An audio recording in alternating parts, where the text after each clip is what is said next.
Là, en fait, ce qu'on va faire, c'est on va simuler, parce que là, on était sur, auparavant, le collaborateur, il est dans son environnement, il va cliquer, bah, malheureusement, il va être infecté et hacké. Là, on va, par exemple, initier, donc là, à la main, je vais lancer le hack, mais avant ce hack, par exemple, c'est des collaborateurs qui sont en déplacement, ils sont dans le train, c'est des collaborateurs influents, par exemple, sur lesquels des pirates veulent avoir les données, et les pirates vont être à côté, dans une foule, dans le train, à côté, au bar, ils le connaissent, ils le suivent, ils le traquent, ils ont, par exemple, déjà pu, il y a ça aussi, c'est qui est important, c'est déjà pu être un petit peu dans la société avec, par exemple, l'Active Directory.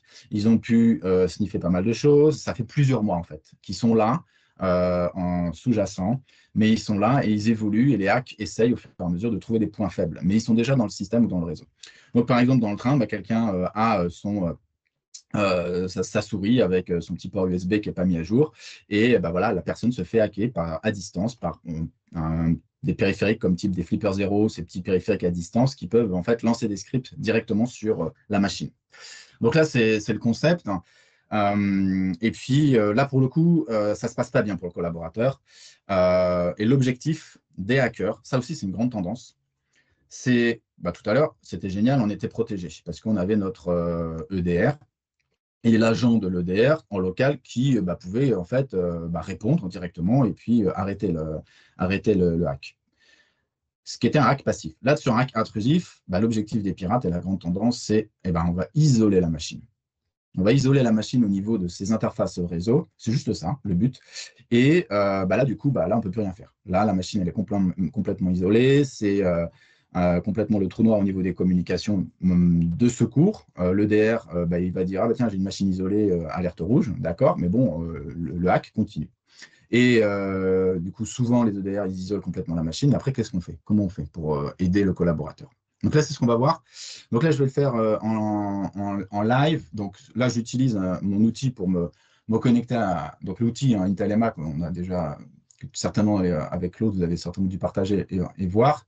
Donc là, ce que je vais faire, c'est que je vais me connecter à une machine à distance sur le lab voilà, je peux me mettre en plein écran. Et ce que je vais faire, c'est que je vais simuler l'attaque du collaborateur.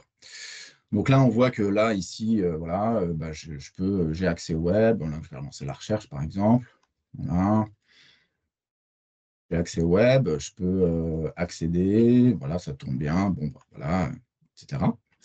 Malheureusement, soit parce que je me suis fait hacker à distance, physiquement, soit effectivement, comme tout à l'heure, l'utilisateur va cliquer, on va avoir un hack au niveau du collaborateur et ce hack, par exemple, va simuler comme ça, de cette façon, voilà, bon, voilà, tu as été hacké, bah, c'est pas de chance. C'est pas de chance et on va regarder maintenant, ici, j'ai pas accès. J'ai pas accès, j'ai plus accès. La machine est bien isolée du réseau. Alors là, je vais pouvoir, donc là, je reçois un appel certainement de mon collaborateur, au helpdesk, oh là là, je me suis fait hacker, qu'est-ce qui se passe?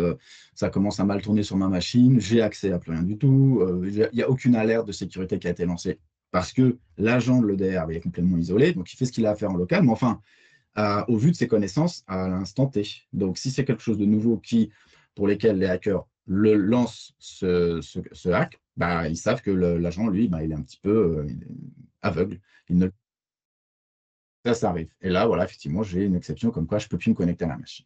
Donc, l'illustration, c'est effectivement que je peux, moi, me connecter à la machine bas niveau avec les outils d'Intel.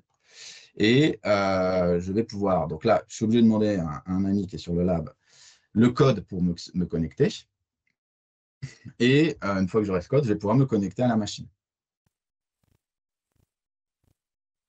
Alors, là, Ok, c'est facile. En fait, ce qui est intéressant, c'est que il y a des attaques ultra simples, mais qui peuvent être perturbantes comme celle-ci. Regardez ces fameux messages que vous pouvez avoir en entreprise. Mon Dieu, vous avez une cyberattaque, appelez ce numéro de téléphone.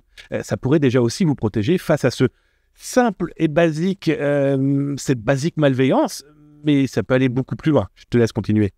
exactement. Et là, ce qu'on voit surtout, euh, c'est que la question à poser, c'est mais comment tu fais, Thomas, pour te connecter à distance sur une machine qui est hors réseau? Dans l'OS, les interfaces ici qu'on voit sont totalement désactivées. Là, par exemple, tu vois, Ici, je retourne sur le site du Monde. Et Thomas, J'ai j'ai un une petit peu de question. lag. Comment tu Ouais. fais pour te connecter alors que tu es hors réseau? Bah oui, Damien, je vais répondre à cette question. Donc là, par exemple, si je reviens sur le site initialement, on va avoir, je ne suis pas connecté. L'utilisateur n'est pas connecté au web, mais moi, à l'équipe technique et à l'équipe sécu, j'arrive à me connecter à mes machines. Et la machine, tu vois, ici, bon, moi je suis pas dans le bureau du lab, c'est un réseau complètement extérieur. J'arrive à me connecter à distance à ma machine. Alors, et puis d'ailleurs, ce que je vais faire, c'est que je vais même pouvoir, alors attends, je vais peut-être même pas me mettre en full screen, je vais pouvoir relancer et appliquer un patch parce que j'ai des choses de sécurité en interne, hors réseau, voilà, que j'ai toujours, une sorte de boîte à outils que j'ai en local. Alors, pour se connecter à la machine, en fait, c'est typiquement la couche Intel Active Management Technology. Pour simplifier, vulgariser, il y a la technologie vPro associée au processeur et au firmware qui sont sur la machine dans le matériel. Ils sont tout à fait capables de gérer les cartes réseau, les accès réseau, Ethernet et Wi-Fi. Wi-Fi, c'est la grande distinction en fait pour la partie Intel.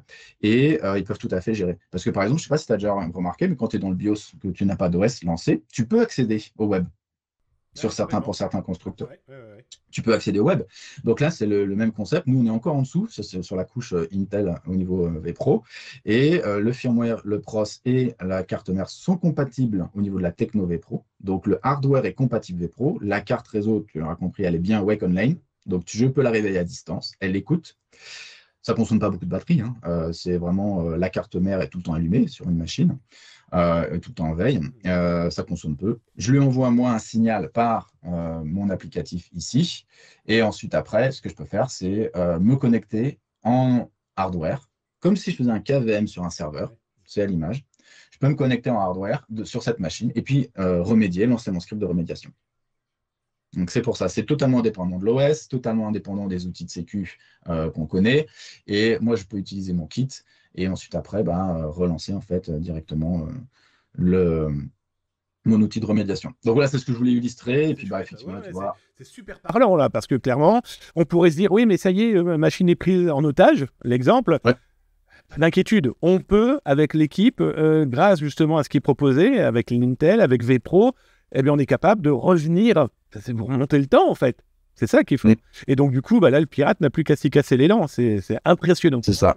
C'est rassurant. On va dire que clairement, l'option, voilà, cette nouveauté est clairement rassurante pour une entreprise et pour eh bien, l'interlocuteur à l'extérieur. Je pense, moi, aux commerciaux, je pense aux techniciens qui se disent « Oh, j'ai ma machine, elle ne répond plus, au secours !» Eh ben voilà, le Saint-Bernard arrive. Il est déjà dans votre machine et en plus, il n'y a plus qu'à. Non, c'est vraiment très, très, très intéressant.